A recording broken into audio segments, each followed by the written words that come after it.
Weather and climate have been an integral part of our lives since time immemorial, affecting humans, nature, and animals both positively and negatively. The Kenya Meteorological Department has been observing, analyzing, and forecasting the weather conditions since the 1900s. As a national unit, we have responsibilities and indeed expectations to provide weather and climate services. We have observatories, which we also refer to as stations, all over the country. We make observations of weather elements, and we are trained to make use of those observations so as to make analysis on the most probable weather in the coming period of time.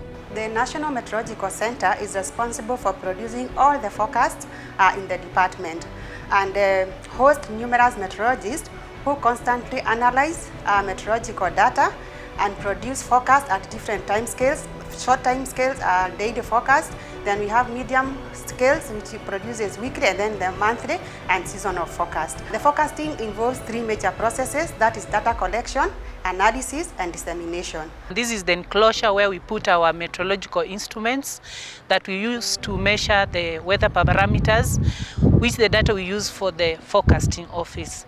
And in this enclosure we have different measuring instruments. We have the evaporation pan, we have the wind anemometer, we have the soil temperatures, we have the Stevenson screen, which houses all the thermometers that we use here.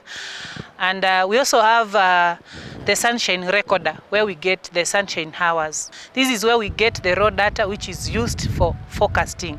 Because for us to do forecasting, we have to input the raw data. After observations from the KMD manned and automatic weather stations, the data that is observed there is sent through the global telecommunication system.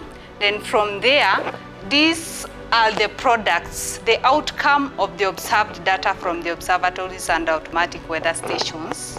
And from there, we do analysis and come up with the 24-hour forecast. We do 24-hour rainfall forecasts, marine forecast for fishermen at the Indian Ocean, Lake Victoria forecast for fishing communities at the lake, aviation product that we give them the wind profile all the way from the surface up to the atmosphere in which they use to develop their forecasts. Kenya's Meteorological Department has deployed numerous weather stations nationwide, transmitting data regularly to the National Meteorological Center and globally through the National Telecommunications Center. We receive data from our outstations, or rather our county stations. That is weather meteorological data from count stations. Once we receive them, we edit and then put it in the system for them to be transmitted to the end users. Issues of this forecast, it should be accurate and timely. An early warning forecast gives an informed decision making to the stakeholders. As a member of the World Meteorological Organization, Kenya shares and receives weather data globally, ensuring comprehensive forecasting. Forecasters amalgamate data from various sources to generate weather predictions, with shorter forecasts proving more accurate due to current data availability. We use historical data and observed data, not just from Kenya, but from other parts of the world, because weather does not know any territorial boundaries.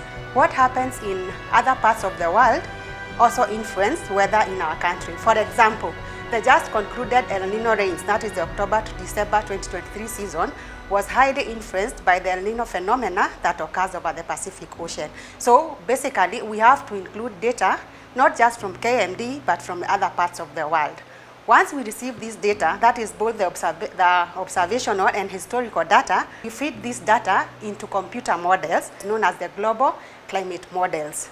For us to be able to get the national forecast, we statistically downscale the output from these global climate models, and we use three major techniques.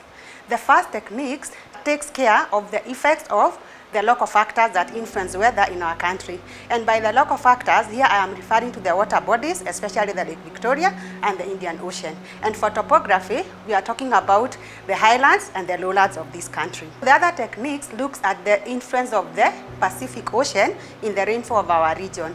So the last technique looks at the effect of the global tropics on the seasonal rainfall of our country.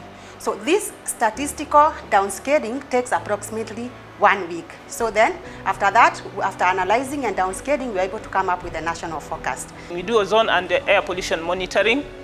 So this is where we release our radiosondes and the ozone sondes. Today we are releasing a radiosonde, and this is a radiosonde.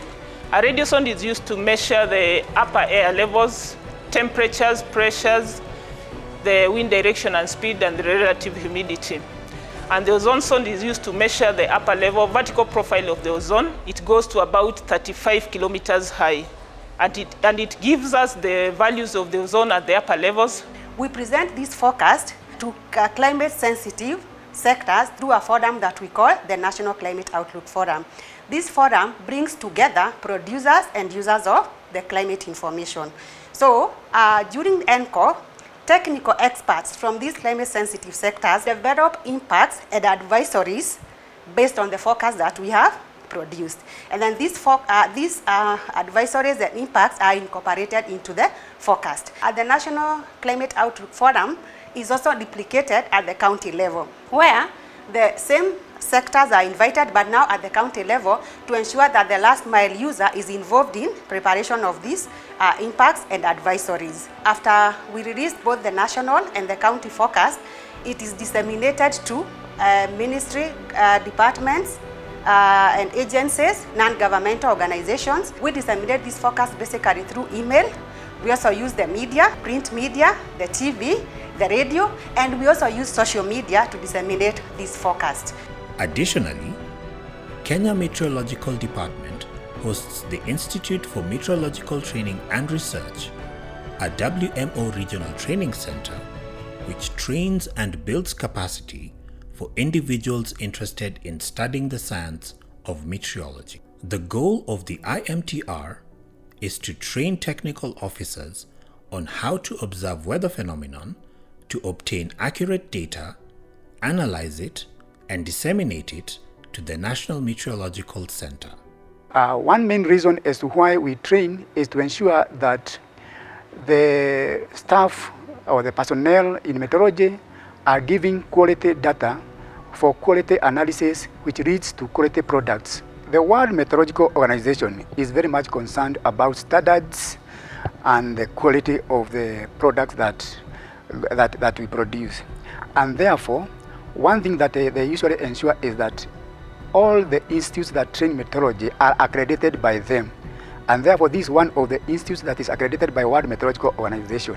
Increasingly, volatile weather patterns and climate change have heightened the demand for weather forecasts, underscoring the importance of meteorological science in mitigating weather-related hazards. Weather and climate information is the most important tool in an early warning system because it provides timely information to prepare and mitigate the impacts that are associated with climate-related risks such as droughts and floods.